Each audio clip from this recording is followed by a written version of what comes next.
নমস্কাৰ কুমৰুক সুদুম অন্য এটা নতুন ভিডিঅ'লৈ আপোনালোক সকলোকে স্বাগতম জনাইছো আজিৰ পৰা প্ৰায় কেইবছৰমান আগত অংগনবাড়ী কৰ্মী সহায়িকাক পূজা বিহু সময়ত এৰিয়া টকা বুলি প্ৰদান কৰা হৈছিল তেনেতে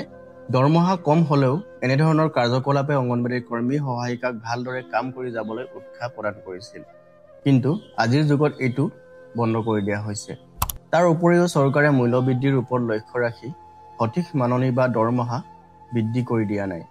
চৰকাৰে সকলো চৰকাৰী কৰ্মচাৰীক বছৰি ৩% দৰমহা বৃদ্ধি কৰি দিব পাৰে কিন্তু অংগনবাড়ী কৰ্মী সহায়িকাক কিয় বৃদ্ধি কৰি দিব নোৱাৰে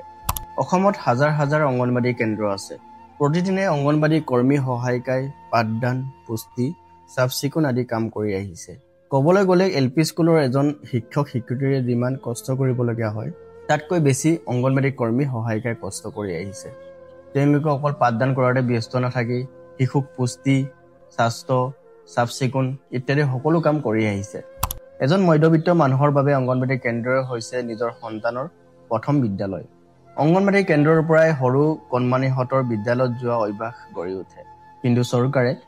অংগনবাড়ী কৰ্মী সহায়িকাক আলৈ আথানি কৰিছে মাহত ৬৫০০ আৰু ৩১০০ টকা জানো আজিৰ দিনত মানুহ চলিব পাৰি আৰু ইতিমধ্যে গম পোৱা গৈছে যে অসম চৰকাৰে ২০২৫ চনৰ অক্টোবৰ মাহৰ পৰা অংগনবাড়ী কৰ্মীক ৮০০০ আৰু সহায়িকাক ৪০০০ কৈ টকা দিব প্ৰায় অংগনবাড়ী কৰ্মীক ১৫০০ টকা আৰু সহায়িকাক ৭৫০ টকাকৈ বৃদ্ধি কৰি দিব কিন্তু এই দৰমহা অংগনবাড়ী কৰ্মী বা সহায়িকাৰ বাবে পৰ্যাপ্ত নে আপোনালোকৰ মতামত কমেন্ট কৰি নিশ্চয় জনাব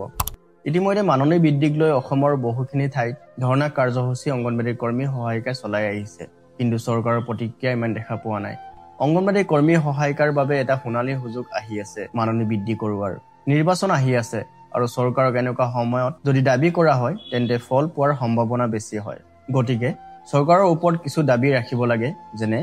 অংগনবাড়ী কৰ্মীৰ মাননি ১৮ৰ পৰা ২০,০০০ কৰিব লাগে অংগনবাড়ী সহায়িকাৰ মাননি ৯,০০০ পৰা ১২,০০০ কৰিব লাগে আৰু এটা গুৰুত্বপূৰ্ণ কথা ৰিটায়াৰ্ড হোৱাৰ পাছত পেঞ্চন পোৱাটো সকলোৰে বাবে বাঞ্ছনীয় কৰিব লাগে নিৰ্বাচনৰ সময়ত এই দাবীয়ে চৰকাৰক এটা ডাঙৰ সিদ্ধান্ত ল'বলৈ বাধ্য কৰাব পাৰে অকল অংগনবাড়ী কৰ্মী সহায়িকা বুলিয়ে নহয় অসমৰ সকলো নাগৰিকে এই সংগ্ৰামত ভাগ লোৱাটো উচিত ইয়াকে কৈ আজিৰ ভিডিঅ' সামৰণি মাৰিছো লগতে এৰিয়াৰ টকা দিব লাগে নে নালাগে আপোনালোকে নিশ্চয় কমেন্ট কৰি জনাব আৰু ভিডিঅ'টো এটা লাইক কৰিবলৈ নাপাহৰিব লগতে চেনেলত যদি নতুন চেনেলটো আপোনালোকে সাবস্ক্ৰাইব কৰি থবলৈ নাপাহৰিব আপুনি যদি এগৰাকী অংগনবাড়ী কৰ্মী তেন্তে স্ক্ৰিনত ওলাই থকা ভিডিঅ'টো চাব পাৰে এটা গুৰুত্বপূৰ্ণ ভিডিঅ' হয় আপোনালোকৰ বাবে তেন্তে আজিলৈ ইমানে আকৌ এটা অন্য ভিডিঅ'ত লগ পাম তেতিয়ালৈকে ধন্যবাদ জয় আই অসম মিচিং ৰেগামি ৰয়